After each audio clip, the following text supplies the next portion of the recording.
the incident. Alikuwa amepigwa na wakora usiku mwendo wa saa 5 akiwa katika harakati zake za kwenda nyumbani. Walimpiga wakamuumiza na visu kwa kichwa, ako na majeraha kubwa kwa kichwa yake. Sasa wakati walimaliza shughuli wakienda kuchukua magari kama saa 5 hivi ndio walistukia mtu amemgonga na kaanguka. Sasa kutoka hapo ameniambia hajui ni nini kuliendelea kwa sababu amekuja kupata fahamu wakati amefika hapa Rural Subject Hospital. Timothy Kipnusu for Channel 1 News.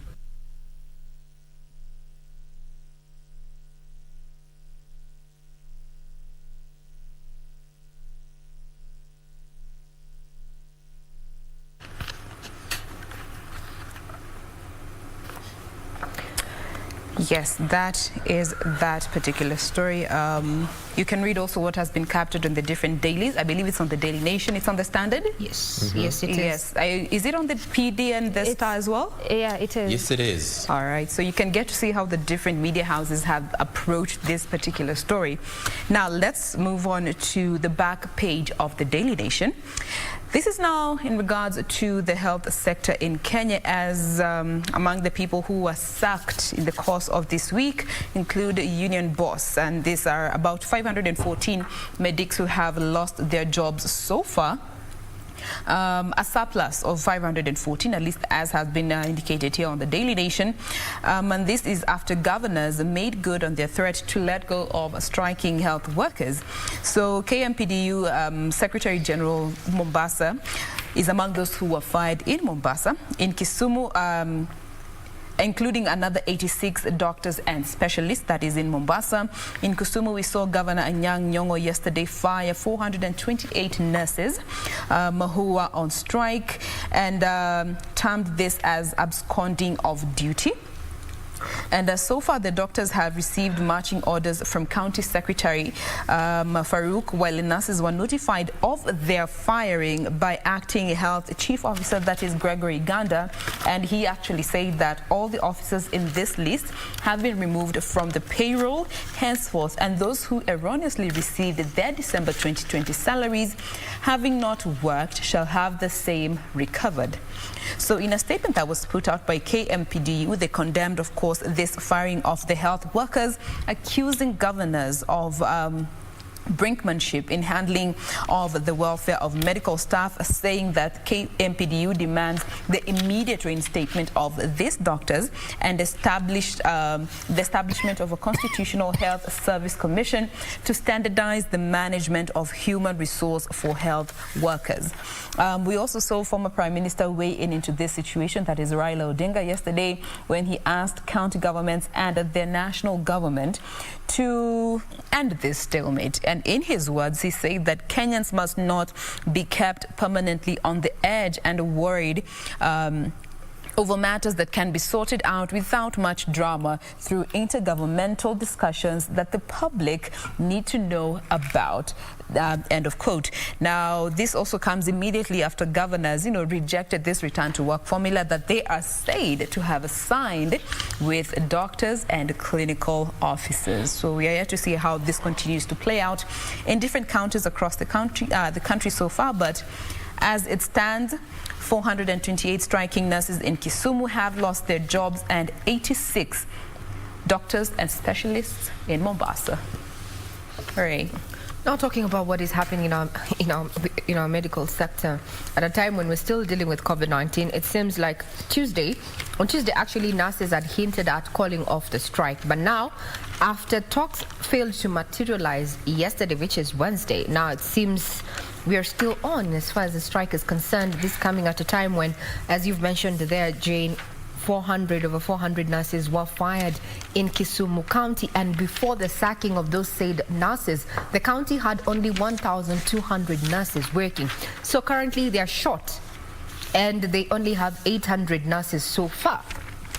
So what does this mean about, what impact will it have to medical services down in Kisumu County? Further on now, things have changed doctors have been sacked. Among them, that is union boss there, that is none other than Dr. Mochonda Chibanzi there, and other senior specialists. We have a report both by Purity Museo as well, yes, just highlighting what is happening as far as the doctors sacking is concerned and what is happening within the nursing fraternity. Here are the two reports back to back.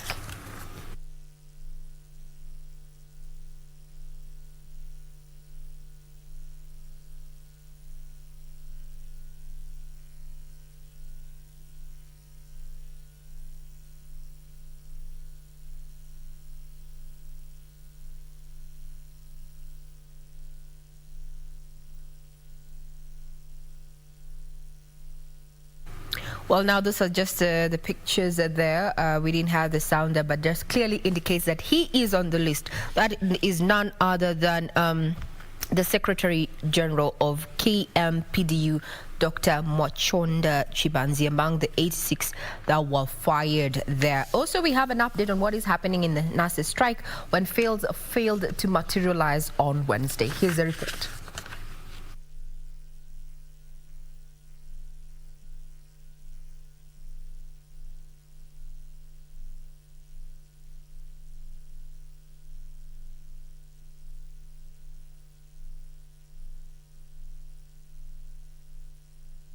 Well, it seems that we have a problem that we're not getting the sound as it should, but remember, you can get further details on what has been happening in the medical scene in as far as, the doctor sacking as well as the state of the nurses' strike. All are available on our website, that is www.kbc.co.ke. We'll be keeping tabs on any development in regard to that matter. It's a time when Kenya is still grappling with matters of COVID-19 and somewhat into some good news in as far as the issue of COVID-19 is concerned, is that Kenya has bought 24 million COVID vaccine doses. Now, the healthcare workers and other groups are at the biggest risk of contracting the virus, which include teachers, will be given priority. Now, according to Health Cabinet Secretary Mutahi Kagwe, quoted here on page 10 of the Standard, he indicates that we are very keen monitoring people traveling from places where COVID-19 has mutated, and I can tell you that some people have been denied entry. It is important to keep these new strains of COVID at bay. I think this is in a response to some questions that were coming through mainstream media as well as social media in regard to what Kenya is doing as far as her borders are concerned, especially flights coming in from regions where we have COVID-19 mutating, and this largely happens to be Europe, the UK, where we've seen different states like the UK itself there going on a lockdown of sorts. Sweden itself just doing that, just reacting to the new variant of COVID-19, where partial reports indicate that it might be causing blindness. To what extent, we do not know yet.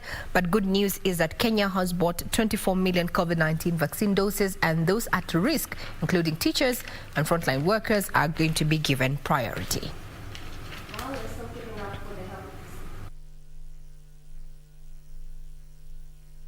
So I can confidently say that we have covered 99.9%. We hope the 0.1% will be covered tomorrow as early as possible, so that we can allow our members to go back to work and serve Kenyans. Now, this hope to bring to an end the ongoing strike by the nurses has dwindled as the much-anticipated negotiations that would have seen both the medics and the two levels of government sign a return-to-work formula failed to materialize. On Tuesday, shortly after talks with the Ministry of Labour, officials drawn from the Kenya National Union of Nurses expressed optimism of bringing to an end the 29 days long strike Wednesday, as talks on their demands had concluded, and the only thing pending was signing of the return to work agreement document by the governors. I cannot sign a return to work agreement if the authorized people have not signed.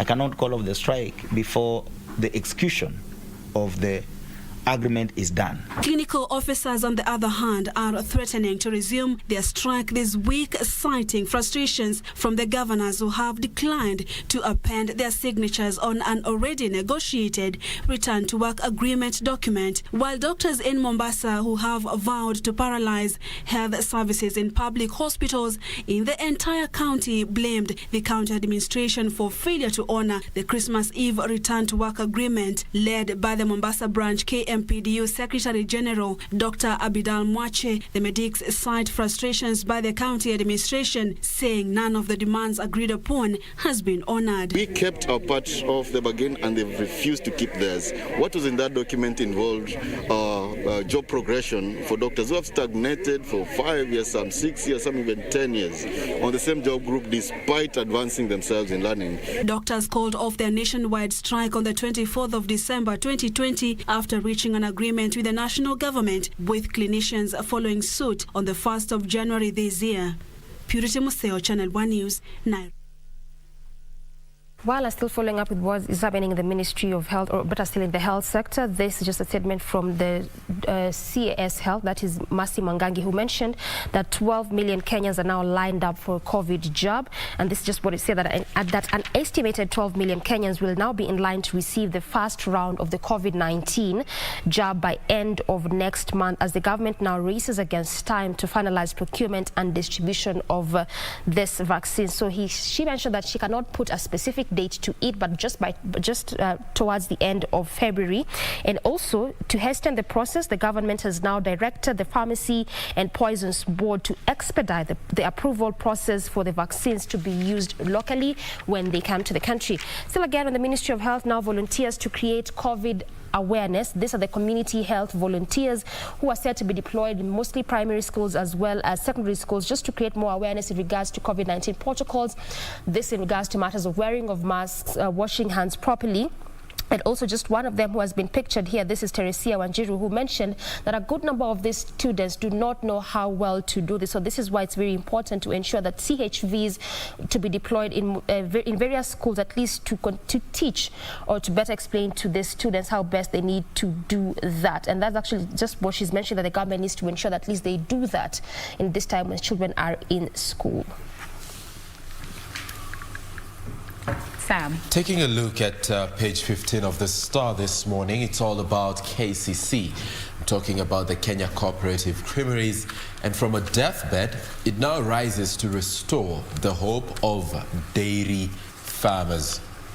It targets to control 40% of the country's milk market share this year, and pictured here is the managing director KCC, that is Nixon Sigei, during an interview where he said that at least the company targets, or the parastatal now, targets to control 40% of the country's milk market share this year.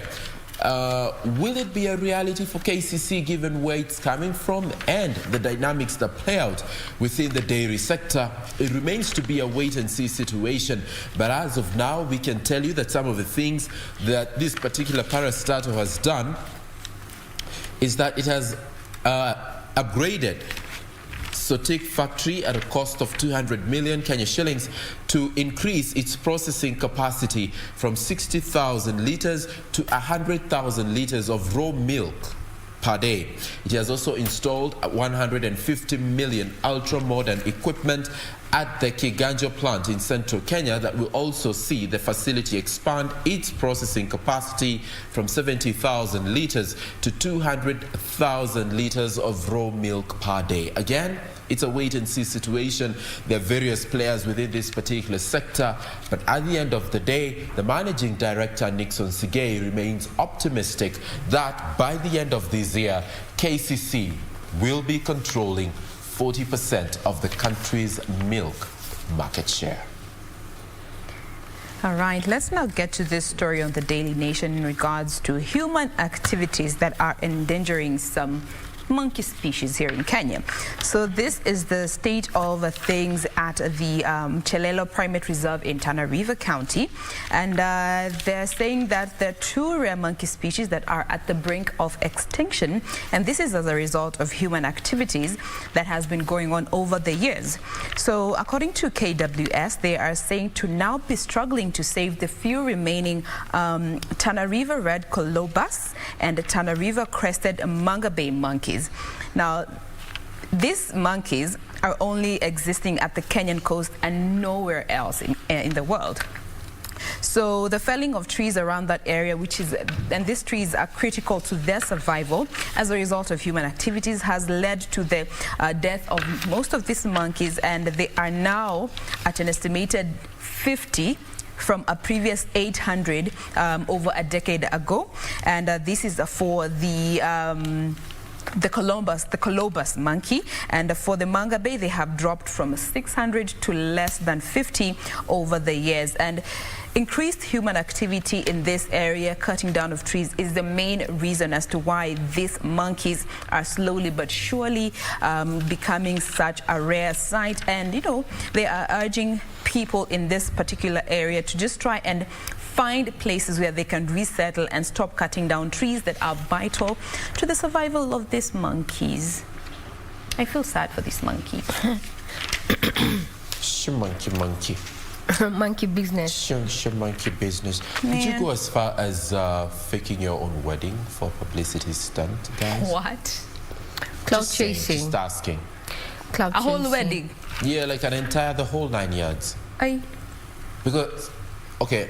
That's a lot of work, personally. Eric Omondi walked down there. Okay, we need to prepare for this. Yeah. Okay, go ahead now. Yeah, with Caro. Yes. And on social media, if you observe the buzz, there are those that argue that it was an entire publicity stunt. And you saw that woman who showed up. Is it the famous Shakila? Akisema, my baby does not allow this. Yeah, the one who's allergic to bed sitters. And this was just a day after Eric had allegedly had married. No, it was during the wedding. It was during the wedding that she stormed. Oh. So I was just trying to play all this out in my mind and wonder whether you would go that far and whether everything people are saying online is actually the truth. Because I also remember when Shakila appeared in an interview in one of the TV stations in the country, she said that she has Mzungu. You remember? Who finances her lifestyle and everything.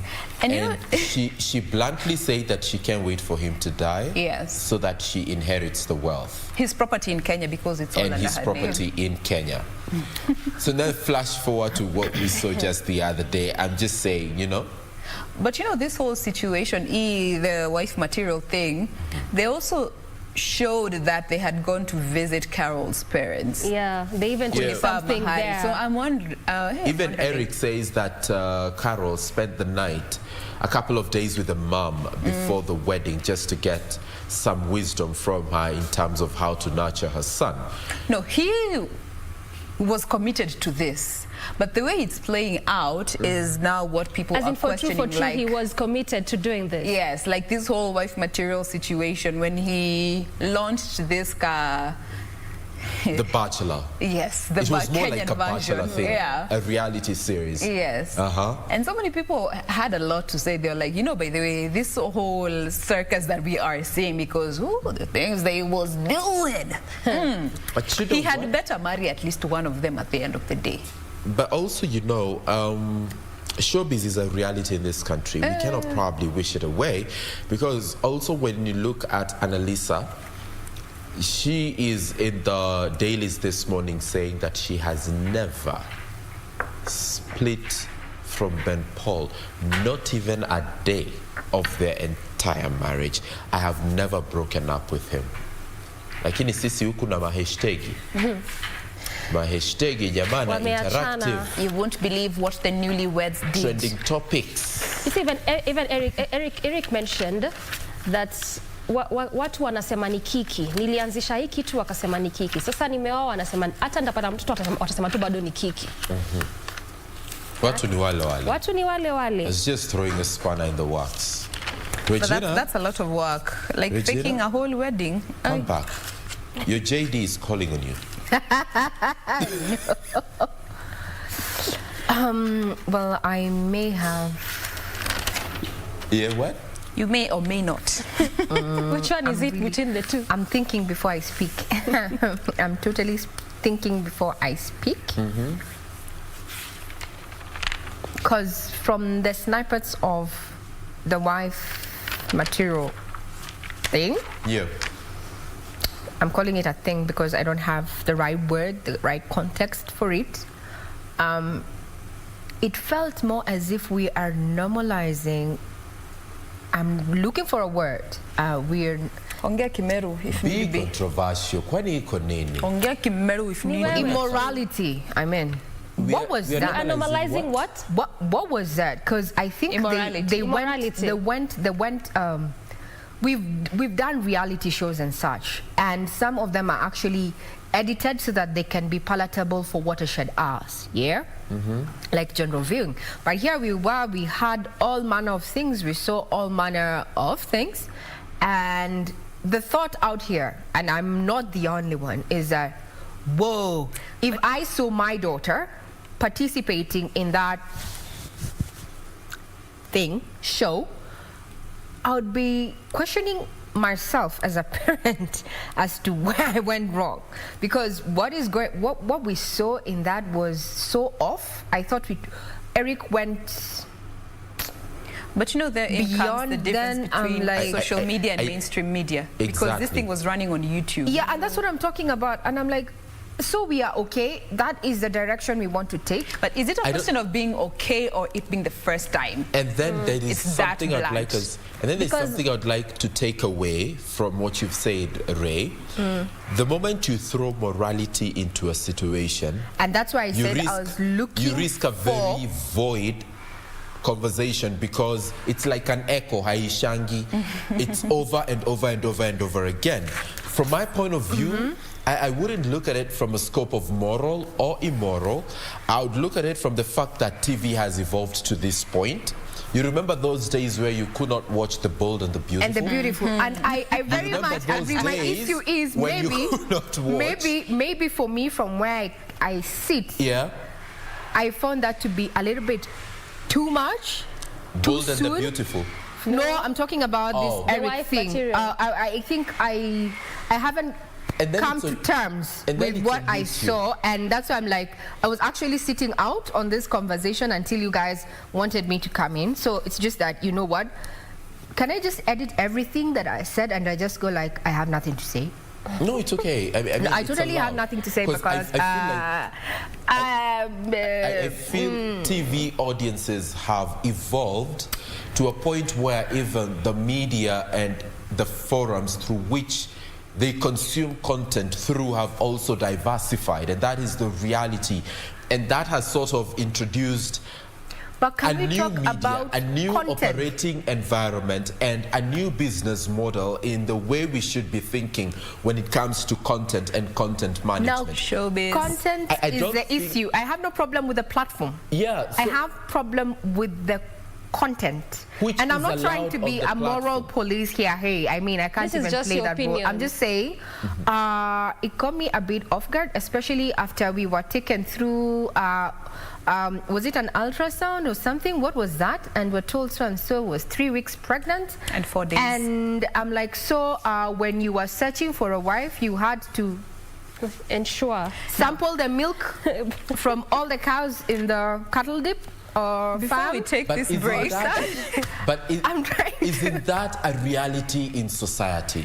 and Haven't So they're we just had showing even what of people actually saying- happens. So do you want us?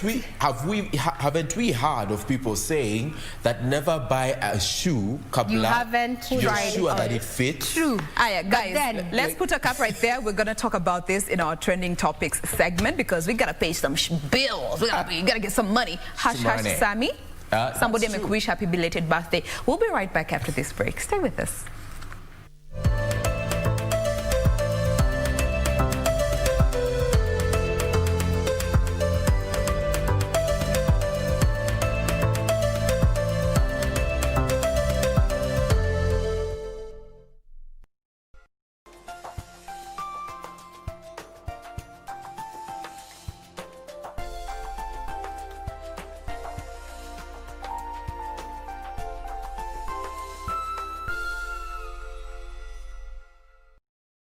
muone Faisal ndio huyu aliwekelea bid ya TV na ndio hii anaenda nayo. Faisal, hebu tuambie ni vipi uliwekelea bid?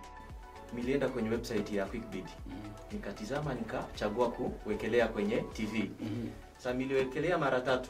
Nikaja kwa mshindi, nikakutana bid yenye imenifanya kwa niko mshindi ilikuwa ni 168. Sasa leo nimekaitwa nikaja nichukue TV yangu. Haya Faisal, Haya, mali yako. Tukusaidie. Asante. Jiunga na QuickBid ni rahisi. Enda kwenye M-Pesa, bonyeza paybill kisha weka business number 4032353. Kwenye account weka kodi ya bidhaa unayotaka na bid yako ya chini zaidi. Kwa mfano TV 16, kisha weka shilingi 20 tu kama idadi yako. Weka bid yako pia kwenye www.quickbid.co.ke. Kumbuka, bid ya chini zaidi ya kipekee ndio hununua. QuickBid, bidhaa bora kwa bei ya chini.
Simujifanya ni washindani.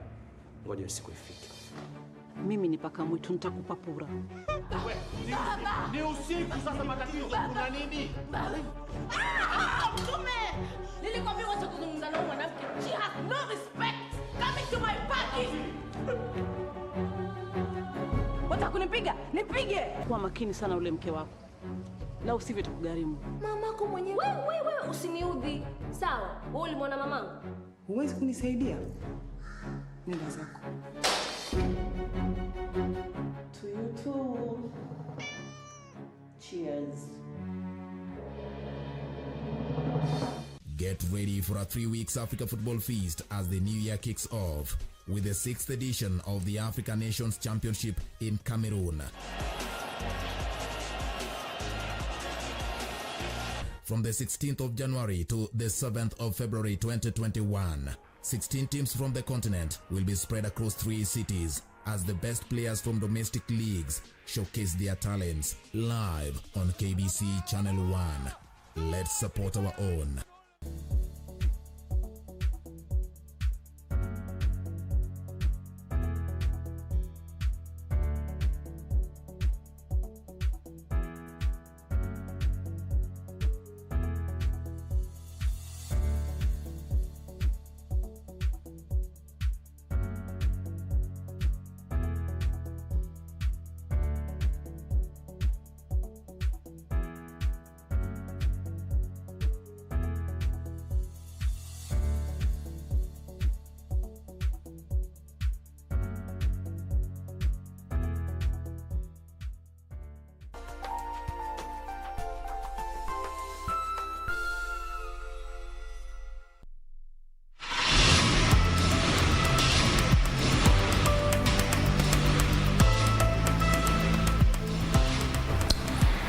And at 8 minutes past 8 a.m. before we embark on what we have prepared for you today, we take a look at what is happening on our roads in terms of traffic. Remember that today we're just focusing on what is happening around Globe Cinema Roundabout, not checking any activities, any road construction, just the traffic flow. So let's see if things have changed altogether or it is just how it was. If you can remember, earlier on it was just green all through, no traffic at all, swift moving on both of these roads, the branches off from this roundabout.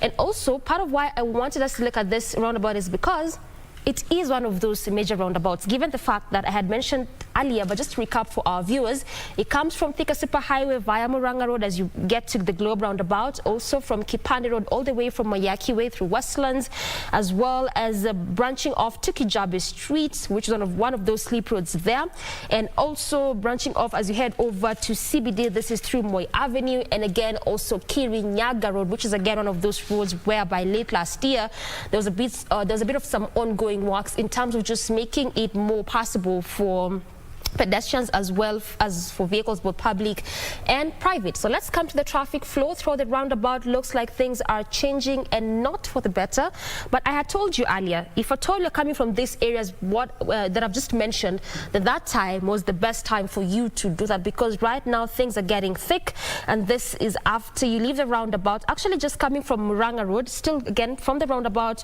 all through Murang'a Road as you leave the flyover there, coming to the city center. That's just where things are thick there, coming all the way to the CBD. But then again, it is the morning hours, so ultimately what we are seeing is definitely what we'd expect to see, heavy kind of traffic as you head over to the city center. On the other side, leaving CBD, still on the same route through the roundabout, again heading through Murang'a Road on the other side of Thika Superhighway, again on that particular lane, at least things are opening there. So just where there's heavy traffic, if I can mention heavy traffic, is as you come to the city center, that is the CBD, as you leave the roundabout all through on that particular side. Again, branching off to Kirinyaga Road, at least also there things are opening up a bit. This is as you leave the Globe roundabout, heading over through this particular route. Heading all through as you head to the other side of the city center. So again, at least on that particular side, no traffic at all, moving at a swift pace. On the other side of Kipande Road, again, also green all through, no traffic at all. So again, also for our viewers coming from the areas around Mayaki Way through Westlands, intending to use Kipande Road, also this is the best time for you to do that.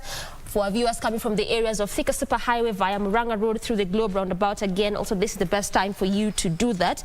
Again, also from this is Kijabe Street, also this is the best time for you to do that if at all you're coming from those areas. So just where there's heavy traffic is as you leave the Globe roundabout, heading over to the city center. That's just where there's really heavy traffic. So that's the place where you have to make do with that traffic there.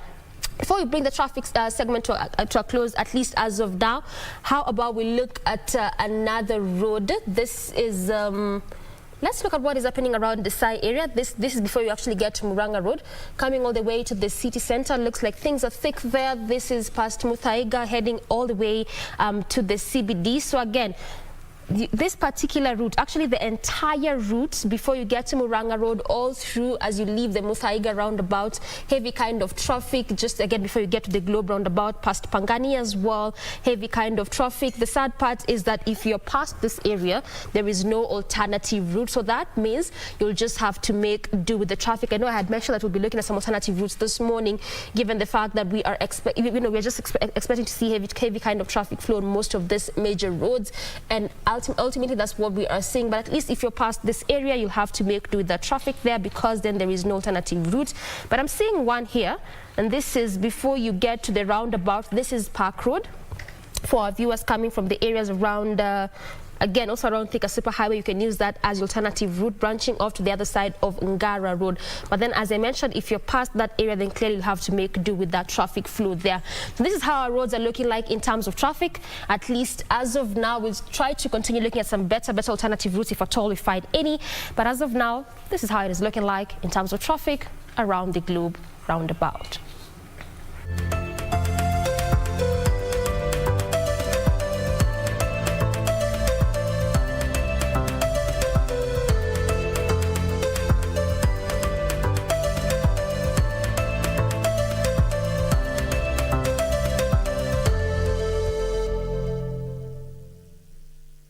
In case you're just joining us, karibu tena sana. This is Good Morning Kenya. You are right in time for the first conversation. But in the meantime, we'd love to know where you're watching us from. The hashtag ever remains Good Morning Kenya on Twitter.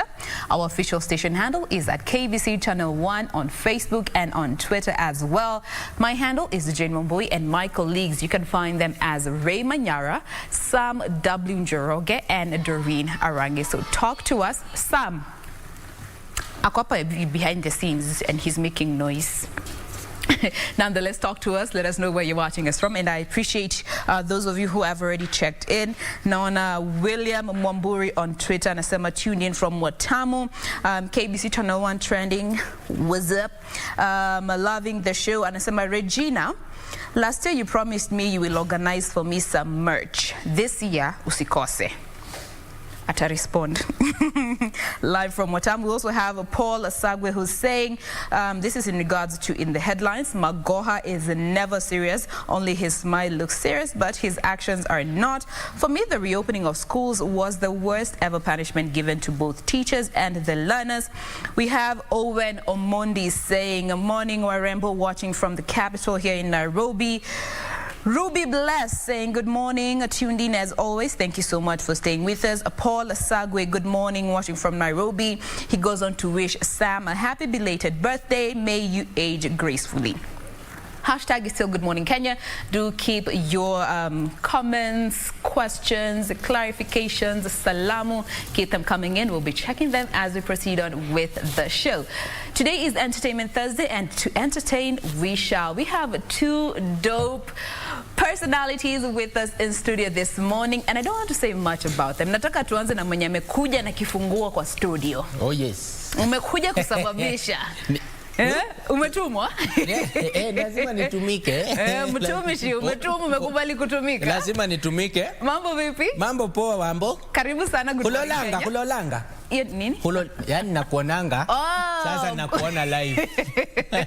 Aya, sasa utakuwa ukisema una translate ndo tukue WhatsApp moja. Sitafanya kazi mbili at the same time. Si nyinyi mnajua kubali kutumika mtumishi. No, basi mwekeni ile inaitangwa tagline hapa chini. Tuweke captions hapo. Tagline. Karibu sana. Asante. Salimia wa viewers kwanza.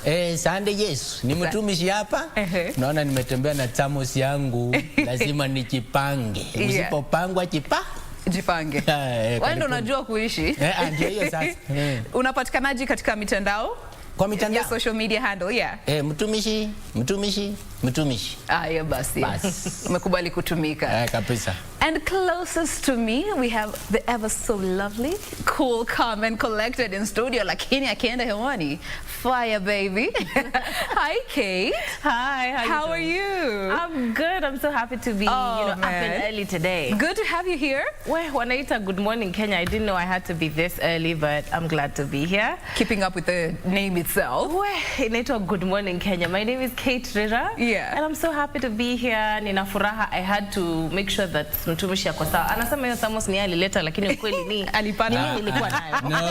No. Ni mimi nilikuwa nayo. Utanisumbua vile unanisumbuanga kwa nyumba paitewe. Leo mmoja wenu atasimama. Lazima ukweli julikane hapo. But anyway, you can actually find me on social media. Kate Rira, Katerira. Those are my names. You know, media personality, I'm happy to be here. Thank you for having me. Awesome to have you. I love your colors today. You are the sunshine here on Good Morning Kenya. We're so happy to have you. Yeah. So for the benefit of our viewers, there's something that has been running here on KBC, but we'll be getting to that in not too long. But let's start with you guys. I mean, let me start with you, Kate. How's your year been so far, man? 2020 did a number on the greater part of the population. Where? How has your year started so far? Let me even check the date. It's 7th of January. 7 days since the year began. I gotta say, the thing is, from 2020 we have learned. Happy to be alive. You're in the momentum. Always happy to be alive. There's no other thing that I could say. But you know, I think it's a year for us to up our game. You know, tufanye kazi kwa bidii. We do things differently. We have to think, you know, more objectively. We have to be intentional. I think for me, it's just ni gear. Tuna shift gear sasa. We're shifting gears and trying to be better. That's for me 2021. Tuna downshift tukiongeza nguvu. Yes. Mtumishi. Oh yes. Ukiangalia 2020 so far, given how 2021 that is, comparing with 20 Vera. Wewe usijali. Ni chai. Acha nikunywe kashai. My roots are showing. Hiyo chai umeweka supu sio? Sasa kwa nini unachoma picha man? Samba. Watu wanajua ni kahawa. Usiambie watu nakunywa supu hii mapema yote. Nasema chai, unajua watu huko kwenye kila kitu inakwanga na supu. Hata chai iko na supu. But then again, looking at 2020 venye imekuwa, now we are here in 2021. Oh, yes. How are things looking up for you? 2021 imekuwa shule ingine mzuri sana. 2020 sorry. Imekuwa shule ingine mzuri sana kwa sababu we never expected. Kuna kitu kwa shule inaitangwa emergency exam. So Mungu alituletea emergency exam without our know how. Hiyo ni Kisungu. Ni Kisungu iko sawa? Iko sawa. Unajua ketu nilikuwa jua Kisungu. So tukianza tulichanganyikiwa mahali. Tulianza vizuri January, February, March kienda kuisha boom. Pandemic. Exam ikakuja. Emergency, unexpected. No answers. Kila mtu anaanza kukimbia kwa vitabu. Tutafanya nini? Store iko na nini? But kuendelea kidogo tukaanza kushika laini. Ikienda kuisha Mungu na yani nani? Kacheza kama yeye. Akacheza kama yeye. Vile amesema uhai ndio kitu ya maana. Health wise tuko sawa. Tumefuata sheria na masharti ya serikali. Then ndia Mungu pia upande wetu ndio tulipikwa 100% kwa usanii, no performances. No performances. But Mungu aliperform side nyingine. Ndia sisi na quick bid hapa. Ndia sisi na quick bid. And now that you've mentioned quick bid, Manze, it's something that has been running here on KBC for a little over a month. I believe 35, 36 episodes in, and maybe kuna mtu ana watch and they're like quick bid. Nimekuwa nikisikia or you know all the affiliate stations at KBC, but what is it really about? Let's start with you, Kate. You know, quick bid. Your first interaction even with quick bid? My first interaction with quick bid was a little bit before we launched. So just Sisi, we're called to be, you know, the brand ambassadors and the representatives of what quick bid is. Hiyo ndio tunafanya huku, so ukituona kila wakati pale 7:30, 7:40 p.m. ujue ni brand ambassadors Kate Trira and Mtumishi, tunafanya kazi yetu. So quick bid is an auction. It's an auction that allows the viewers and Kenyans to be able to bid on objects with the lowest unique bid. It's kind of a reverse kind of auction, kwa sababu sana sana watu wakiekelea auction kwa ng'ombe pale tu ushago inakuanga going once, going twice, going thrice, and it's always the highest bidder. But in this instance it's the lowest unique bid. You know, so you can place the numbers. Kuna products zinaanza worth 60,000 lakini kuna watu wameweza kujinunulia na 100 shillings. Una imagine product is 60,000 inashuka mpaka hivyo. So we created something very unique so that Kenyans can be able to, hata wao wasikie 2020 ijakuwa ngumu sana, 2021 ijakuwa ngumu sana. If you need a new product kama ni fridge, televisheni, simu, hata gari, you can always have a unique bid. It's something very unique na kila mtu anafaa kujaribu. Iko pale kwenye quickbid.co.ke. And of course, you know, most of the times we always have this kind of auction for this case running. Watu wengi wanakuanga na skepticism like hii ni PR, you guys, unajua it's all planned. Tunajua mmeka watu standby, kuna wa brand ambassadors kazi yao ni kuensure week 1 tunapea huyu na huyu na huyu. There's already, it's all pre-planned. Mtumishi. Yes. Tuko hapa kusema ukweli, si ndio? Tuko hapa kusema ukweli, ukweli, nothing but the truth. Nothing but the truth. And it shall set us free. It shall set us free. How legit is this quick bid? How legit it is? Unajua ni notionally ama emotionally ama unajua Kisungu Kate. Emotionally. Kate ako hapa kukusaidia na hii maneno. Anakuelewa. Imekuwa ni notion ya watu wengi sana, hata mimi mwenyewe. Tulikuwa tunajua hizi vitu betting, bidding, hizi ni watu wanapangwa kuja useme. But I've had experience before na watu wame win. But this now is buying. Quick bid is about buying. It's an auction about buying. So watu sahi wakati niliingia quick bid nikajionea na macho. Wakati tulikuwa tuna launch KBC hapa ilifanywa na presenters kwanza. Wakaambia you have to feel how it works. Kwa sababu tutaanza na nyinyi kwa sababu nyinyi ndio ambassadors. So wakaambiwa wakaleta TV 43 inch, wakaambiwa hii ndio within amongst you mmoja wenyu anaenda nayo. Mmoja wenyu ananunua. So ikaekelewa. Laptop ilikuwa hapo, ile iko automated tu ina pick. So una key in the pay bill number which is 4032353. Then the code ya hiyo TV ilikuwa TV, then you put your unique number. That unique number represent ile amount utawekelea. So ilikuwa TV, mtu akaekelea 48, mwingine akaweka 38,000, unaona? So ikakuja 38,000 akaambiwa hongera, your unique is your bid is unique, but yeye alikuwa highest. So mwingine akaekelea 4 bob 4 shillings. 1 2 3 4. 1 2 3 4. na alikuwa hata mdosi, so bahati ikamwangukia. So wakaambiwa kujeni muone kompyuta imechagua nani wa 4 bob. So akaambiwa TV ni yako. So TV akapewa, ndio hata mimi nikaona haya. So hakuna ujanja ati tutaenda kuchagua mtu huko nje. Hatuna hiyo time ya kutafuta mtu. Ni bahati yako ikupate mahali popote huko. Kwa sababu wacha ni backup. Kwa sababu unajua ini a game of numbers. It's sort of it's not really a game, like it's all about the numbers. Wewe umepick nambari fulani, yako imekuwa unique. Because if right now, just say a random number that you like, your favorite number. 17. So you say 17 at this time, it is 8:23. Yes. If someone else at 8:50 says 17, it's no longer unique. Because somebody else picked the same. Yes. You see, the uniqueness ni wewe ni ya kipekee. You know, it's all about being the unique, the only standing. That is the science we've done with it. And also to back up what Mtumishi and also QuickBid is trying to tell you is that ini kitu for everyone across the country. All the bidders we've been having from the time we began, this was 2020 in mid-November, is people from across all walks of life. Yeah. Hiyo ndio kitu. Unajua sasa zingine unaona ni watu fulani wanapata watu wengine, lakini hii imekata across even the country. Tumeweza kwenda places of Rift Valley, tumeweza kunini Mombasa, tumeweza kukata across. So that's why we're telling you this is real, this is for you, and it's all about the number that you think is unique. Tunakuitisha only 20 shillings to place a bid. It's quite, you know, quite friendly to the pocket. Alafu imagine product ambayo kwenye duka ukienda, you know, a whole Pro Box, I remember, I'm sure if you remember, a whole Pro Box is retailing at 780,000 Kenya shillings. But someone went home with it at 1,000.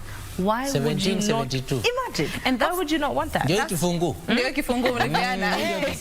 This is the TV version. The TV version for that Pro Box. And that was awarded during New Year's. We'll be getting to that in a bit. But just looking at the products that are being offered here on QuickBid, like what is the range? What are we dealing with? As in, is it a specific category of things that muna offer? People are spoiled for choice. Mtumishi. Yes. Ni nini potential like yenye unaweza nunua here? Mostly QuickBid iliangalia ni nini need ya mwananchi. Need ya mwananchi kabisa pale nyumbani. One, wakaangalia wanabiashara wakakumbukwa, you need a phone, you need a car ya kufanya vitu zako, you need a TV kuona vile hali inaendelea duniani, you need a fridge saa zingine vitu zisiharibike, unajua kuna kuka, upishi, wakaangalia maeneo jikoni, na as a family lazima watu wakule. So tukapeana kuka, kuna nduthi unajua nduthi manenos, ukichelewa job uko na harakati za pale na pale, bees. So unaona wakaangalia hizo bidhaa zote, they suit the society na kila mmoja pale mashinani. Unapata kama juzi tumepeana simu, na huyo simu huo mama alikuwa anatuambia ni mtoto wake alimwambia kwa simu yake initially imecrack. So mtoto akaona vile madhi anateseka na simu, na akaangalia akaona Kate na Mtumishi QuickBid wanapeana simu. Akamwambia mom subid, and the mother bidded na alibid like 4 times. Kesho jana yake tukampigia tukamwambia alikuwa amefurahi sana, akasema huyu mtoto ndiye amenisaidia, you see. So ni vitu zinatusumbua kwa life. Sasa na una imagine sai January na school fees na nini, simu utanunua 50,000. It goes for 50,000 na yeye alinunua na 40 bob. Imagine. So ni QuickBid imekuja kutouch life ya wananchi. Apart from it, from a business perspective, unaangalia they are gaining more. Yes. Ameguza mahali. Because I was sharing a story on social media about now as we're moving forward to awarding in the end of the year. And as we're awarding, you know, our lucky bidders. Na ukisikia stories zao, wenye wanasema wengine anatumia pesa mingi sana ku-transport vitu zake, wengine anang'ang'ana kupika. Unaona, these are things that Kenyans need every day. Alafu uzuri ni ziko pale kwenye quickbid.co.ke. You can always place a bid. And the good thing about QuickBid is, you know, during the week, kila siku kuna item specific. Monday ni simu, tunaweza enda kwenye TV, kuka, they go by the day. But there's a deal of the week every week. And we can do a deal of a week from fridge to motorbike ziko pale. So at the end of the week we also give you an opportunity kuchukulia product nyingine kubwa zaidi.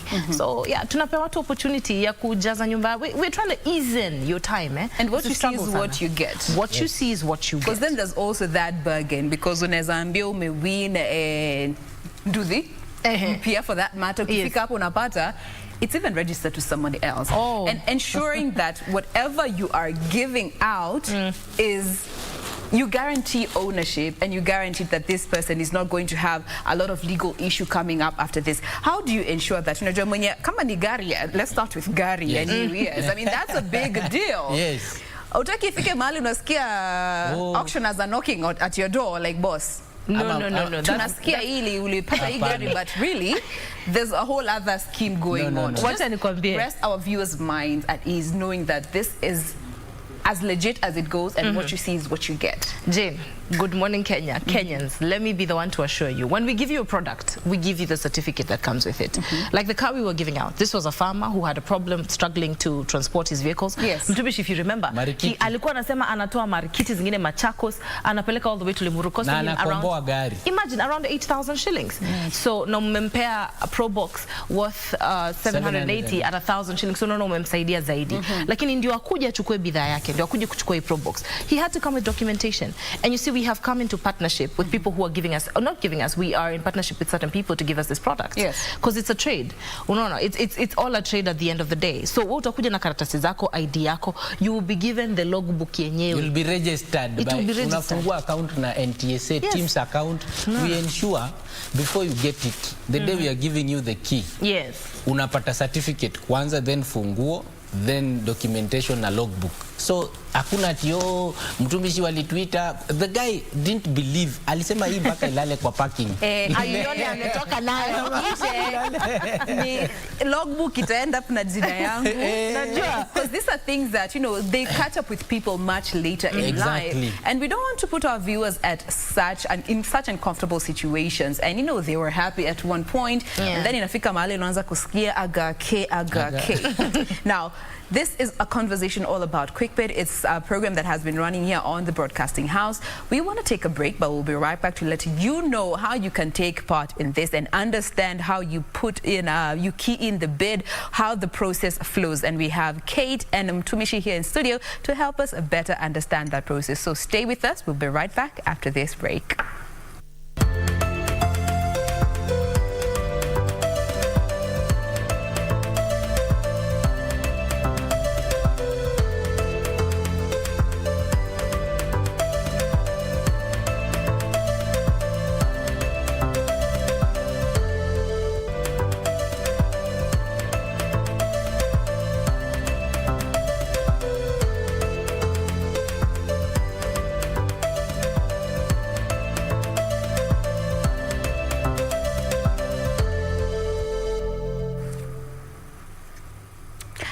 Welcome back. Glad you're still with us. This is still Good Morning Kenya, and we want to pick up from where we left off before the break in regards to the QuickBid conversation that we are having today.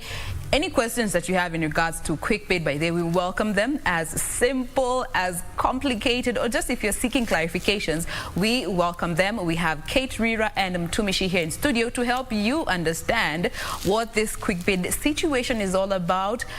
Understand how far 20 bob can go. Yes. Yeah.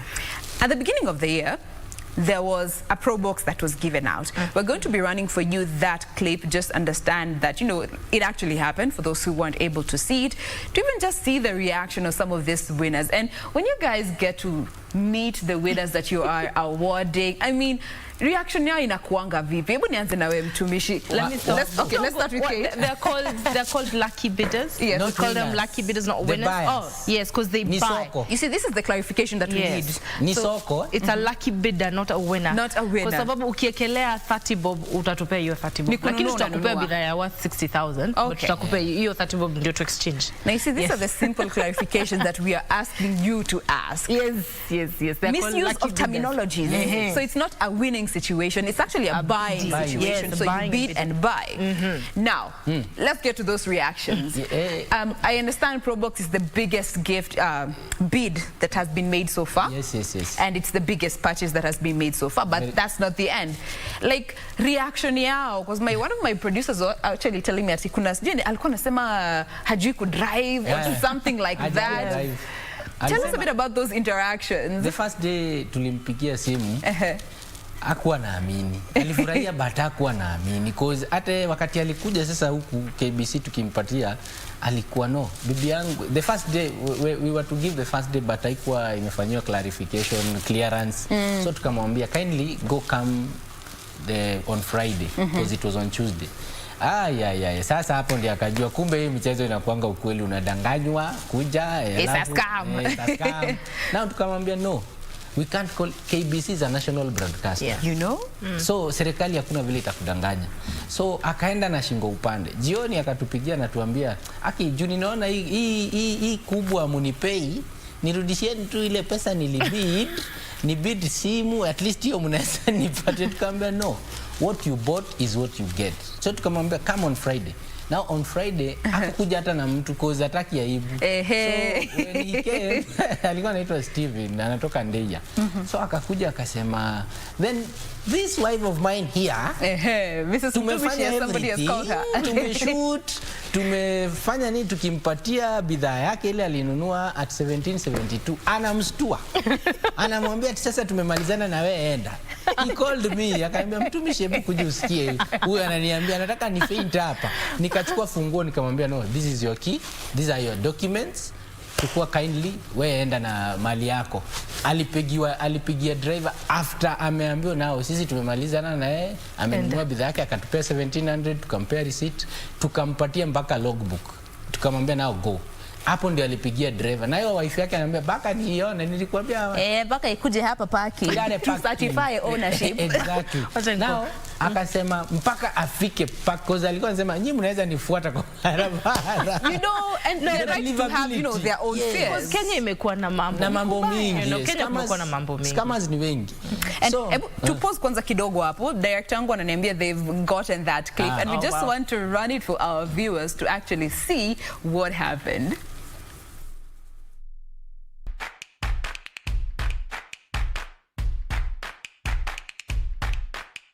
Enda pale kwa balloon Wakenya. Kari ndio hii. No, sorry, kifungu ndio hii kari. Ni furaha ile niko nayo. Msichali kete. Wacha tupeane mali ya wenyewe. Ni vizuri tupe watu vitu zao. Kuja uchukue mali yako. Kuja uchukue mali yako. Hiyo ndio shamra. Hiyo ndio shamra ya quick bid. Umeona? Umeamini? Nimeamini kabisa. Hii inaitwa nini? Hii inaitwa kifungu. Na hii inaitwa nini? Toyota Probo. Toyota Pro. Mpatie kifungu hiyo original. Shika ingine. Ndio ya kuendesha. Onesha. Na wewe unaitwa nani? Naitwa Steven. Steven nani? Kahuho. Nakwambia uliwekelea bid ya ngapi brother? 1772 peke yake. We. Na ndio amejishindia Pro Box. Sasa hii Pro Box inakusaidia aje? Itakuwa inanisaidia kazi yangu ya kuuza matunda. Unaambia je watu wako nyumbani ambao watakuona na hii? Wote wacheze na quick bid. Ukweli. Ni ukweli. Kabisa. Sasa tufanyie vizuri. Ingia upate mizigo yako bana. Ingia utoshee ukae usikie. Ingia ndani. Inakutosha sawa? Sisi tulikwambia ni aje? Bidhaa bora kwenye bei ya chini. Bidhaa bora kwenye bei ya chini. Jiunga na Quick Bid ni rahisi. Enda kwenye M-Pesa, bonyeza paybill kisha weka business number 4032353. Kwenye account weka kodi ya bidhaa unayotaka na bid yako ya chini zaidi. Kwa mfano TV 16 kisha weka shilingi 20 tu kama idadi yako. Weka bid yako pia kwenye www.quickbid.co.ke. Kumbuka, bid ya chini zaidi ya kipekee ndio hununua. Quick Bid, bidhaa bora kwa bei ya chini. Yeah, the guy just looked confused throughout, like Hamini. Mpaka venye ameingia kaketi. Yo. Mimi niko na swali moja tu. Because we're going to be having another bid. Yes. Mtumishi, because tuko hapa na tuko na wageni leo. Yes. Tuko na wageni leo, mtumishi. Yes. Utaendelea kupanda juu ya gari hivyo? Because we can't live like that. Utazidi kupanda juu ya gari because I was I'm driving namletea mtu akupanda juu. Yani sasa wewe unajua maisha kwa nyumba umenikasia, nikikuwa kwa watu at least wacha nipate pande huko juu. Akupe freedom. Watu wasijue nimekaliwa nje na ndani. But at the end of the day, director anasema watu wa Ushago wakikuja Nairobi ndio wanafanya majambo. Watu wa Ushago, mnaona pipi niko na please. So umeamoka? ako sawa lakini nimekaliwa, wacha nijiongee. No, yeye ndio anakalia gari juu. Hakuna mtu amekalia. Ni gari amekalia juu. Kalia juu ndio sawa. But on the real though, QuickBid is, you know, a product unique like no other in the country. Yes. And you know, it's something that we thought that will really help Kenyans. And as you can see, mtu memsaidia Sami, it really touched me. I even posted it on my social media, Kate Rira on Instagram, and I was like, Kenyans are hardworking people. For this man, Steve from Deya, a farmer, someone who goes to farm for fruits, and he struggles. Anatumia around 8,000 shillings every day. Transport. Alafu sasa akikwambia avocado ni 30-40 bob unakasirika. Wewe ujue ya kwamba huyu mtu alitoa wapi hizi bidhaa ndio akuje. So we're really trying to help Kenyans to get to their needs. That's why we had to do something like this. And we're going to be having other prizes as well. See you too.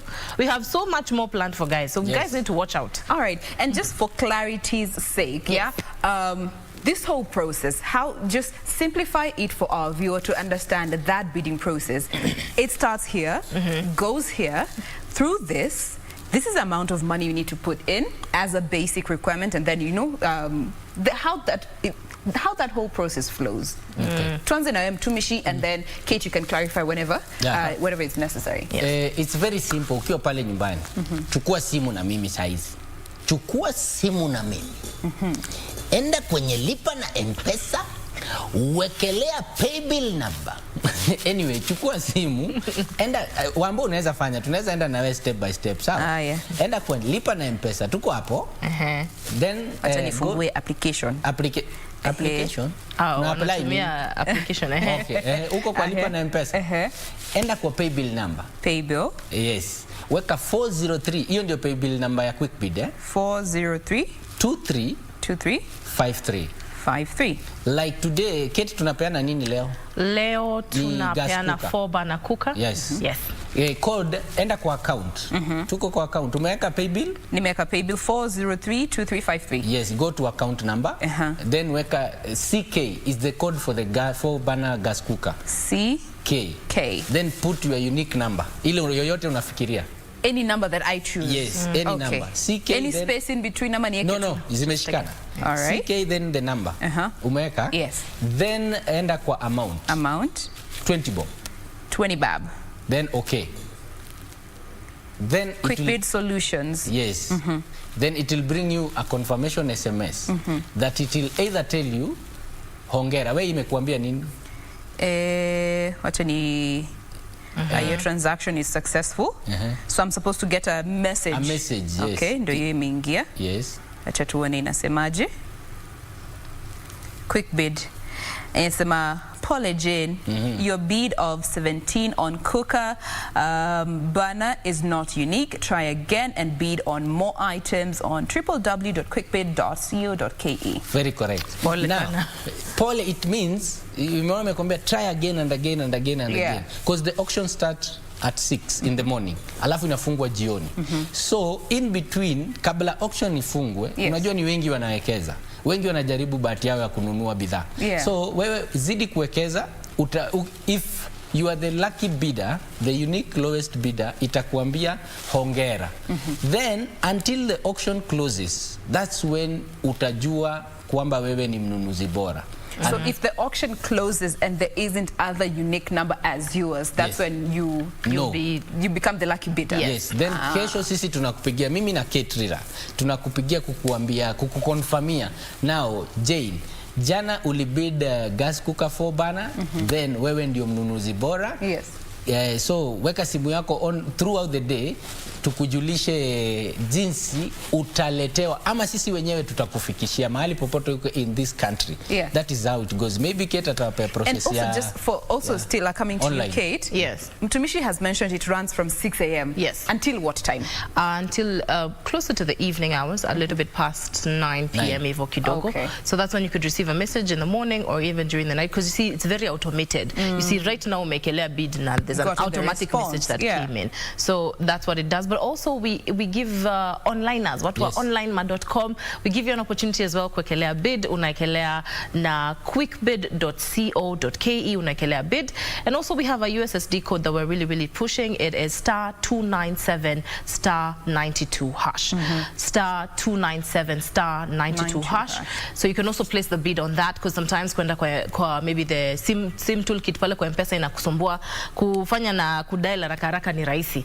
But as he said, it is pretty easy. The pay bill number is 40325353, but there's one thing I really need to clarify for our wonderful viewers. Na kama unataka kuintroduce mtu, kumbuka ni 20 shillings. Ukifika kwa amount, weka 20 shillings. Just pale kwenye code. Remember, TV iko na code yake TV, simu ni PN, gari ni PB, like they all have Kuka unique. ni CK, like we just put in right now. Yes, all of them have unique bits. After hiyo code yako, ndio unaweka nambari ambayo unapenda.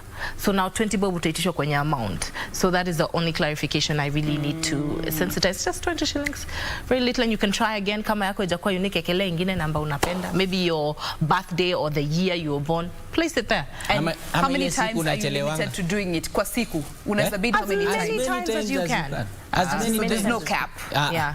Yeah. Now, that you've given out a whole pro box. Kuna gari ingine itapeanwa anytime soon because inaonekana you guys are just, you know, January ends vizuri. What do you guys have in store for our viewers? Utumishi? Yes. Kuna gari ingine unapanga kupandilia juu? At the end of this month, we will be giving out to the lucky bidder, the lucky buyer. So keep participating. Mahali popote huko, wekelea bid yako. Ukisikia tumeannounce gari ndio hiyo. By the way, there's another car that we are giving out by the end of this month. So watch out, you might be the one. Mimi nakwambia keti kisungu inaingia. Unajua hiyo ndio kazi yake kwa nyumba. So watch out, participate as many times as they can. Kuna mwingine jana alinitweet ananiambia ati mimi nimelipwa kudanganya wa Kenya. Sifanyi hiyo biashara. No. We don't do that business. You're not in that business. We don't do that business. Kenyans can take this home. We don't do that business. Kenyans can take this home. There's no way KBC can partner with something that's not legitimate. So ukiona tuko na KBC ujua hapa ni mambo sambamba. You know, so that should give you a little bit of peace. All right. Yes. And now as we draw the conversation to a close, even as we're out to get this product to the lucky bidders, there are terms and conditions that still apply when it comes to also verifying the identity of whoever may have been the lucky bidder. When you have given somebody, or rather gotten the purchase to the lucky bidder, what is required of the lucky bidder? Like, to just make sure that they are who they say they are? We really recommend that they be above 18. You know, we have so many people who are under 18 who are participating, but we're really trying to be serious because now a car we can't give to an under 18. So babu Kenya bado you can't drive. Nduthi the same. So we're really strict on that a little bit. But I do know sometimes kids ambia mama participate. Ama uparticipate kama wewe mwendwa mama simu.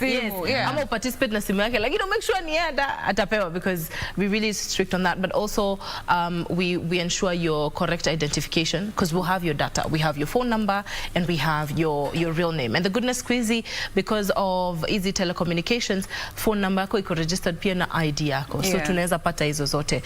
Terms and conditions of course apply. We have, you know, so many terms with how you bid. You know, there are people who would claim that maybe this phone is theirs, but we have to look at terms and conditions. Sheria lazima iko, sheria na masharti, but all our laws are governed by the bidding laws, the auction laws of the country. So quick bid is under auction, the Auction Act of Kenya. That's how it works. All right. So in as much as it's about getting the lucky bidder, the laws of the land still apply. If you break a rule here and there, of course, that automatically disqualifies you from being the lucky bidder. But nonetheless, check them out, www.quickbid.co.ke. Get all the information that you need and, you know, make your bid. You never know. Kuna gari na peano at the end of the month. Mtumishi, your closing remarks to our viewers today when they're still having doubts here and there when it comes to quick bid and what they stand to buy for just 20 bob. No, umeshika ni buying and bidding. So kwa sababu tumezoea winning. This is not winning. This is participating. Ni soko huru kwa Mkenya ambaye anaingia kwa quickbid.co.ke ama kwenye simu yako mahali popote upo. It at ease of your phone. Hey Kate, ata translate. So unawekelea bid yako ya 20 bob peke yake, kisha tutakupigia simu kukuarifu kama wewe ndio mnunuzi bora, the unique lowest bidder, then ukuje upate mali yako. At the end of the day ni yako, si yetu. Kazi yetu ni kukupatia bidhaa bora kwa bei ya chini. Chini kwa chini, hautapata kwingine kama si QuickBid. Okay, as we do it on our show, bidhaa bora kwenye bei ya chini kwa chini. You need to catch us at 7:30, around 7:30 past the news, as we award our lucky bidders every day. It's across the country. That's what I want to tell Kenyans. QuickBid inakuinvite wewe mahali uliko, Lodwar, Kisumu, Mombasa, Central, everywhere. And because we are live, Jane. Because we are live, si tupeane hiyo gas cooker hapa. Tupeane hii gas cooker. Mara moja history. Tutafanya ni bid tena. By the way, the gas cooker is up for bid today. Hiyo gas cooker ni 4 burner, Von 4 burner cooker, na iko na oven pale. Unaweza tupa nyama, tupa keki, you can do something there. Umejua unangangana mambo ya kupika sijui kuni makaa. We've made life easy. The Von cooker is there. It's at quickbid.co.ke. Lakini pia unaweza kelea bid ukutumia lipa na M-Pesa. The paybill number kama kawaida ni 403-2353. 403-2353. The account number, which is our special code, ni CK. For the day? Yes, for the day, for the cooker. So it's CK. So unaweza CK 120, CK 130. Wekelea pale, alafu utaishitishwa shilingi 20. Peke yake, just 20 bob shillings is what you place. Eka pin yako, umekelea bid yako na wewe utachomoka na hiyo kuka. So it's pretty easy. Wekelea ndio sasa leo tuseme wewe ndio umekelea bid ya kuka. Labda wewe ni madhe unataka kupatia mtoto wako, ama ni jamaa unataka kugift your wife. You know, ama uanzie 2021 vile unataka. It's all up there for you. Now I want to tell Kenyans, welcome, karibuni, jaribu sana, jaribu tena na tena, usikufe moyo. Your unique bid could be the reason as to why you walk away with amazing price courtesy of QuickBid. And there you have it. Be sure to catch them every single day at around 7:30 p.m. to get to see who has been the winner, what they have been awarded, and just to also hear, you know, the testament from all these lucky bidders that get to walk away with the different products that are out there being auctioned. I have to be very particular. I'm choosing my words. You're doing well. You're doing very well. But nonetheless, thank you so much, guys. Thank you for coming through, just explaining it for us and our viewers this morning. QuickBid is still running on KBC, so you know, bid, you never know, today might be your lucky day. Again, their website, quickbid.co.ke. There you go, and check them out also on social media at Kate Rera, at Mtumishi. If you have any questions, ama ukitaka to verify information further, I'm sure they'll be able to get to your messages as and when will be possible. Thank you so much, guys. Muendelee na kazi mzuri, si ndio? Naweza malizia chai yangu huko mbele. We. Sawa, acha. Atani. Tulia kwanza. Okay.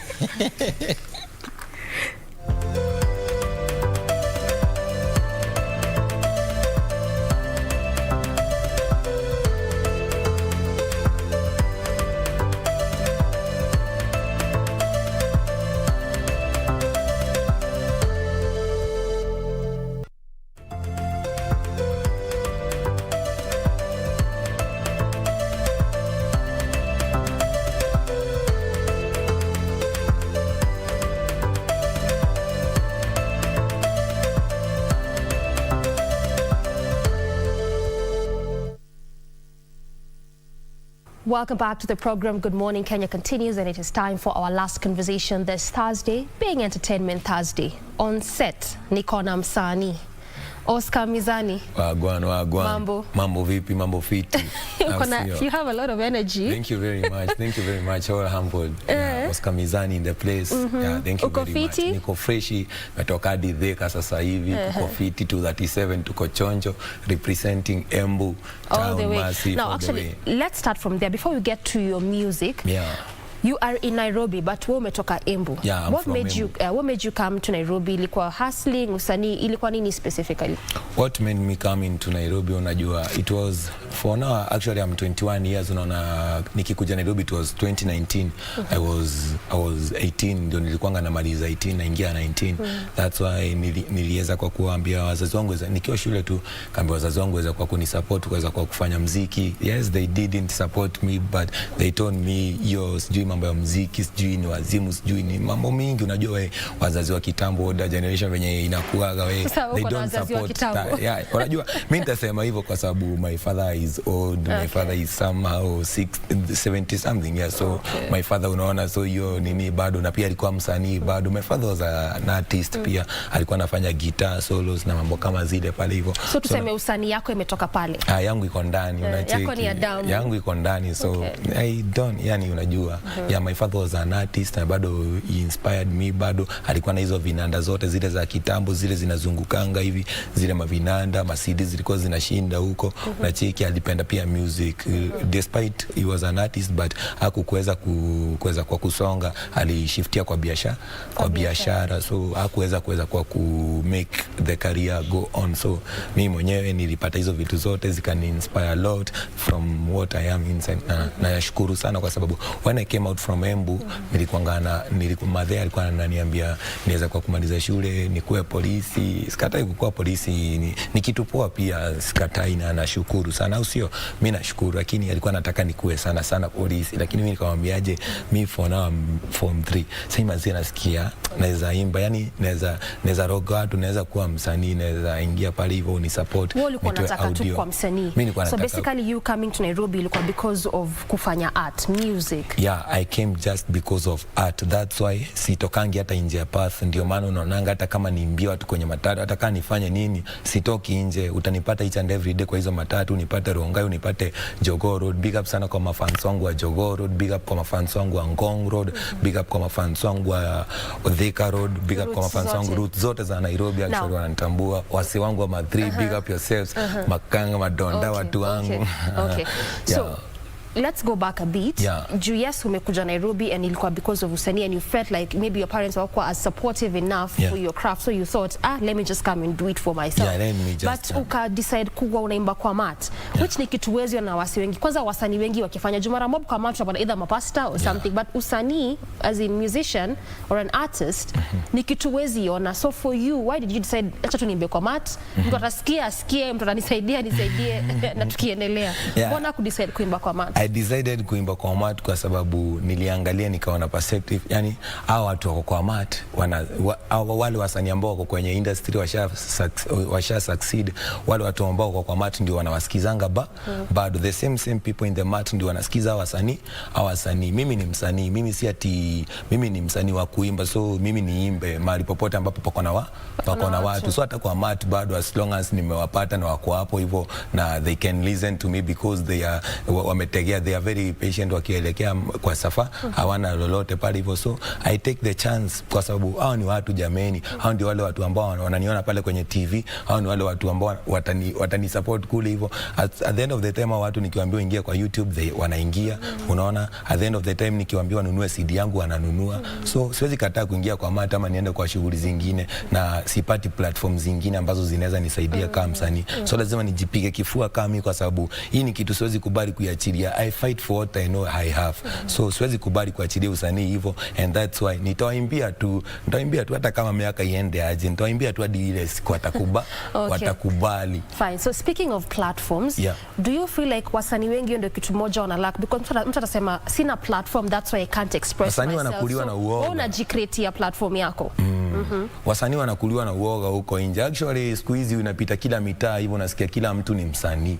Unapita hivyo unasikia boy anakuambia pia mimi ni msanii. Yani actually mayouth wote wale wengi wasanii ni wengi, lakini umeniambia kwa matri hujapata wasanii jameni. So mimi nimeamua kuweza kwa kujiaminia mimi mwenyewe, kuweza kwa kujifanyia my own way, watu wanisikie wenye. That's a dream come true of one. Hata kama nitaimbia pale kwenye matatu, hata kama nitaimbia watu pale kwa matatu, that's a dream come true. Wale watu watatoka hapo wakisema huyo ni msanii. Na jameni watatii na watakubali na watachukua hiyo CD na huyo msee jameni, unacheki ataingia pale kwenye YouTube akupatie view na kupatia subscription. Aseme Oskamizani acha ni msupport jameni, huyo jamaa anajitolea, anaonekana hiyo kitu jameni, hadi huyo yani something like that. All right, fine, Oscar. So I want you to explain to us and also for our viewers to better understand the experience. Like how do you go about it? Do you just wake up and decide, okay, leo nitaingia kwa mat za Jogoo Road, leo nitaingia kwa Zaronga, because umekuwa I think roots zote. I'm everywhere. Yeah, they know you. So how do you go about that? So how I operate about this, mimi wanaishi Thika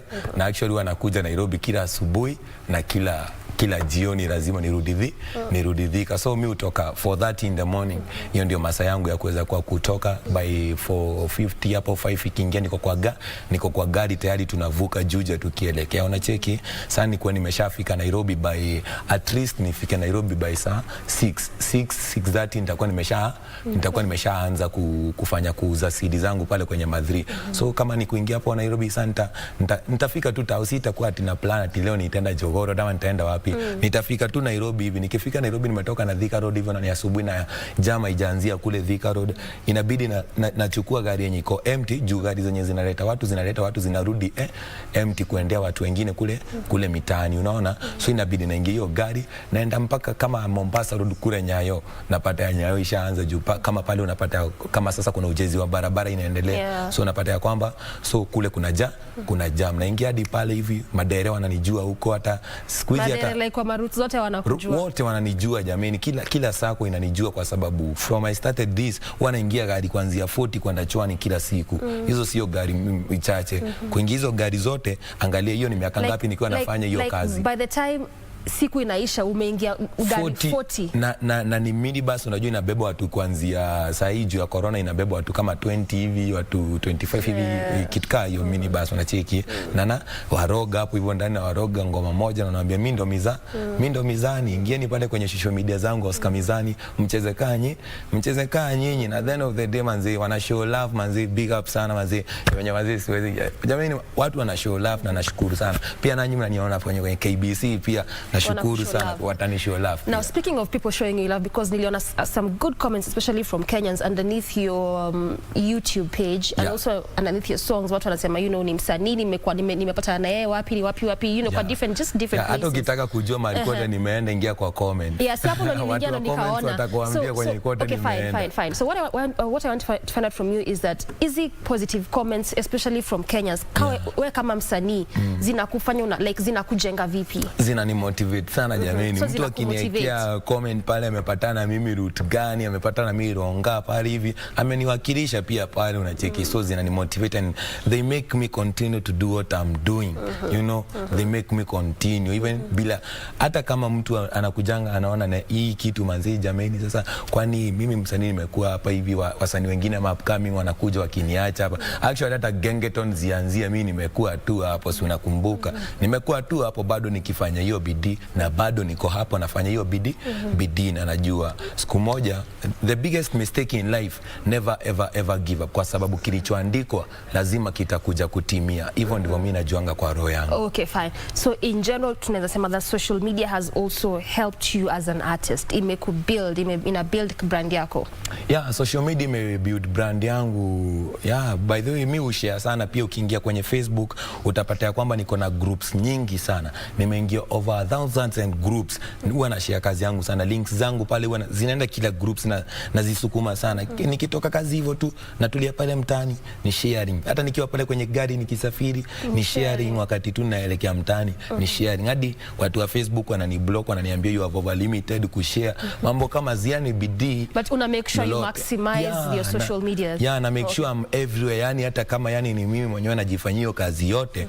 Mimi mwenyewe I don't have managers, I don't have mimi am my own. Hizo bills za videos kama sahi kwa video, kama jana nilitoa video ingine Niko Jiko iko kwa video. Hiyo video ni mimi. Yeah, that's my latest song Niko Jiko. Iko pale kwenye YouTube, you can check it, niliachilia jana. So napata ya kwamba pia hiyo hela ni mimi najitolea pia pale hivyo hiyo hela kuweza kwa kushutia ngoma, audio production. Sio rahisi pia kwenye production. Na ndio maana najaribu, unajua off now nimeangushwa sana na production. Hiyo ndio kitu ambayo imeniangusha of the late, na focus kuweza kwa kufanya na production nyingine kali ambao production itapatia mafans wangu chenye ambacho unajua unaweza kuwa wewe ni msanii uko talented but umeangushwa na production. Unaweza kuwa uko talented hapo lakini mzito akisikiza ngoma zako pale nasikia kuna venye unaenda off beat, kumbe ni production imekuangu. Na sasa hivi unajifanyia kila kitu. Video na mimi najifanyia kila kitu, ati hakuna manager atatoka na huko aniambia nimekufanyia hii video sijui free nini. Hakuna mwenye ametoka na huko nje ananiambia hivyo, unaona? Ni mimi najifanyia hizo vitu. vitu zote. Okay, fine. So then that is a really a big challenge, because when comes Sani and you're your own producer, your own manager. Yeah, I do everything on my own, jameni. Jameni mimi hizo vitu zote so is that the biggest challenge uko nayo kama msanii? Yeah, that's the biggest challenge niko nayo kama msanii. Kuona I'm driving in Kenya na bado hata unye anatoa pesa, Mr. Uhuru, Mr. His Excellency anatoa pesa za wasanii hazitufikii. Sisi wenyewe tuna drive tu huku chini, lakini tunashukuru bado tunawaimbia wanakubali. Tunawaimbia bado na tutazidi kuwaimbia. Okay. Fine, now let's come to your music and talk about your first song, Hustler. Tuambie a bit about it. What was the idea? I mean, wimbo like what, a year and a half ago? Yeah, okay. Iko na mwaka moja na kitu, Hustler. Hustler nilikaa chini nikaona sufferings ambazo watu wanapitia from the ghetto, starting from the ghetto, watu zile mashida wako nazo. Nikiingia town na cheki machoko, chirika yangu, hata wadogo kuniriko kule town wanahangaika huko hivyo, na bado kuna watu wenzao ambao yani that heart of the love of the ghetto. Mimi hata kama jameni mimi sijazaliwa ghetto, mimi nimezaliwa, my mom pia my mom wako na fans kidogo, lakini bado they don't support me. Unacheki mimi mwenyewe ndo na driving. Mimi nimezaliwa mahali ambapo nimekuwa nikikula yani sijakuwa nikiona shida. Unacheki kuna shamba kule Embu, unaona kuna shamba kule, sijakuwa nikiona shida za tumbo nini, mavazi, mambo za kimitani. So wakati nilifikanga Nairobi alafu inanitouch jameni. Mimi nakonga that big heart for the people jameni. So Hustler ilikuanga that love for the ghetto, that love hiyo ndio maana ilifanya nikatoa hiyo piece inajiita Hustler. Check it on YouTube, pata kuona venye nasema, hata kama production ya video bado utaona tu yani, lakini message, that message yani ile ambapo nimesema tujaribu to practice, tusijipende jameni, watu tusijipende sana, tupende pia wenzetu, unacheki tusikuwe wachoyo. Okay, so for you kama msanii, more of what you are about, the kind of message in your songs, ama the kind of message in the songs that you compose. Sindio? Because also there was another one called Tell Them. Hiyo pia imekuja juzi, haijamaliza mwezi. Video yake pia iko kwa YouTube, nimeshaifanya.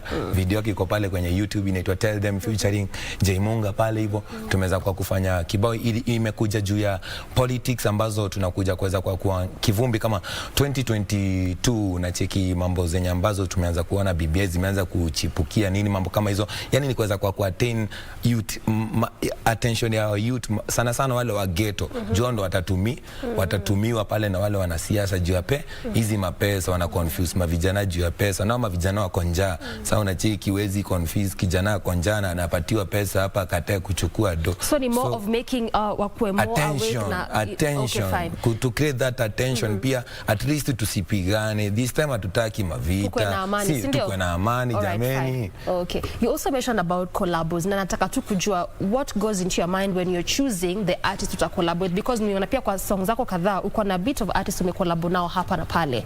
So how do you go about choosing tafanya collab na huyu msanii, huyu hapana hivyo? How do you do that? Napenda kuinua wasanii pia the mali niko tu. So unaona hiyo CD yangu hata pale ghetto hata pale hivyo mtaani nikitokea pale hivyo, najua kuna wasanii bado na washika mkono na ile uwezo ambao kidogo nimejaliwa na Mwenyezi Mungu kupa. Juu at the end of the time nikimfanya hiyo collab pale kwenye madhirio, ngoma yake itakuwa inachezwa. Juu CD yangu naipatianga direct free. I give a free CD to every new mat in Nairobi. Kama hizi KDA zote zimetokea, enda waambie dereva yote wa KDA kuchezea ngoma yangu Nairobi, atakuchezea juu mizani ashafika hapo na shamjenga CD. Hata saa zingine nikiwa naenda kuuza, hata saa zingine ananibidingi nisiwapatie CD juu wako nazo. So it is like that. So for you to collab with pia tunataka kusupport wale ambao wanakuja, ndio maana I do much collabs na wapenda na jamii, pia hata kama the message niko vile, lakini bado unawafanya collab because you have the love for them. Wanakujituma kwako, pia wanakuja na kuuliza ni aje mizani, ni aje Oscar, inakuwa vipi jameni, si unichezee kawe hapo hivyo, tuingie pale jikoni. Na kijana ambaye kwa na passion amejituma hadi kwako anakuja na kuambia hivyo, ni vizuri pia una appreciate, kwa sababu hii kitu kuna wenye walikuwa wanafanya, sisi tumekuja tumekuta na bado tutakufa na bado itafanywa na wengine. Sasa jameni, sasa wakati uko na time cheza kaa wewe. Okay. So usikuwe mchoyo kama wasanii wengine in the industry. Cheza kaa wewe. Okay. So wewe ni msanii mgani maybe hapa Kenya or even beyond unaweza penda sana kucollaborate like a very big artist and why? Of one, ni wengi ningependa kukolabo nao. Of one, nimepatana na wengi. Of one, siwezi wataja. Nimepatana na wengi. For now, hata sijui ni mgani hatujapatana naye. Sasa uko spoiled for choice. Mwenye hatujapatana naye ni my mentor mwenye alini inspire music. Unajua bado kuna mwenye alini inspire. Kuna mwenye bado ukiniona hapa bado hii kitu bado kuna mwenye alini inspire nikamwa nisifuatilie modongodo, nisifuatilie rumba, nisifuatilie nini. Niingia hapa kwa spoken word na hip hop hiyo design, yani kuna mwenye bado alini inspire na hiyo. Octopizo namba 8 Kibera. Kwa hivyo wewe ndo msanii unaweza kwenda kukolabo na yeye. Alikuja kufanya show Embu nikiwa class what? Ilikuanga 2014. Kitu kama hiyo nikiwa shule bado. Nilikuwa nasikia karo yangu inatetema.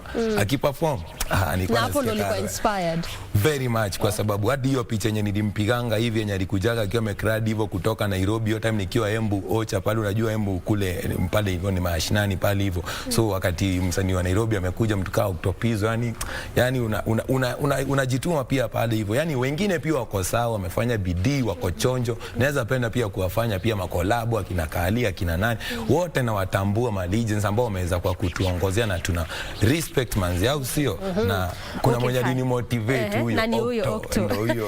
Siwezi kataa kusema jamani. Hata kama naogopa wengine wasisikie wivu zao waone ati sijui nini, lakini Octopizo namba 8. Okay. So wewe kama msanii so far 1.5 years later kwa music space, what has been your best moment?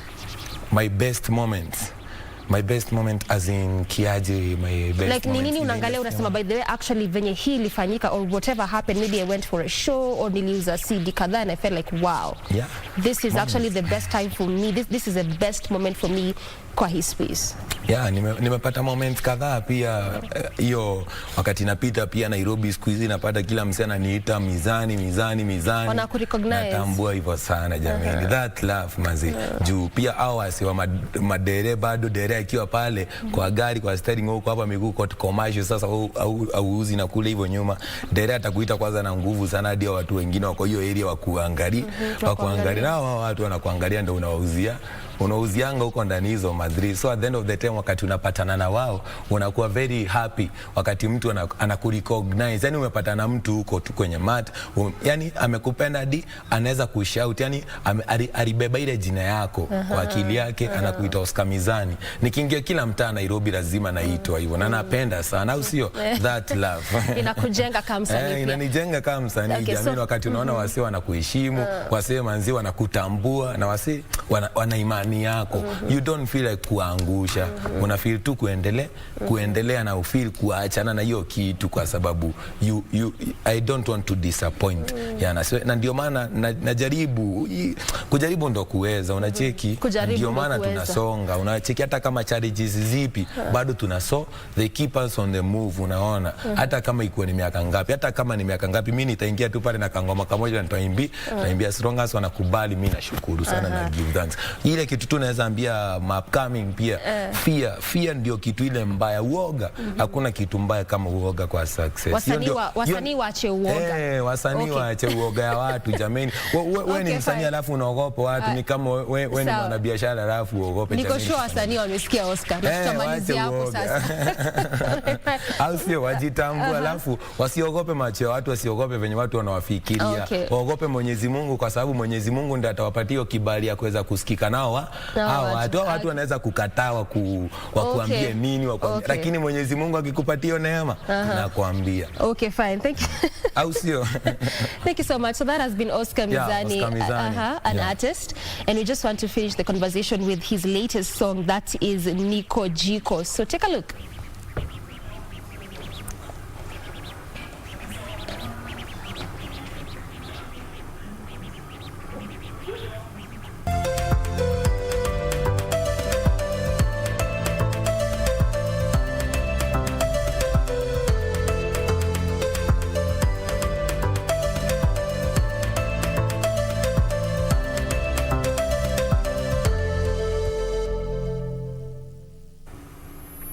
Welcome back to the program. Like I mentioned, you're not yet done with Good Morning Kenya. We still have our last segment of the day. Trending topics. Wamboi. Wagwan. Wagwan selector. You know, I almost said that thing. And I remembered. We said we won't say it no more. Tumekata hiyo maneno. I beg. One of these findings, I might just throw it in. So anyway. All right, now we don't have much time left, but I want us to look at this particular story, and it's actually even on the Daily Nation today. So for the better part of this week, Kenyans on Twitter have been angered yet once again by who?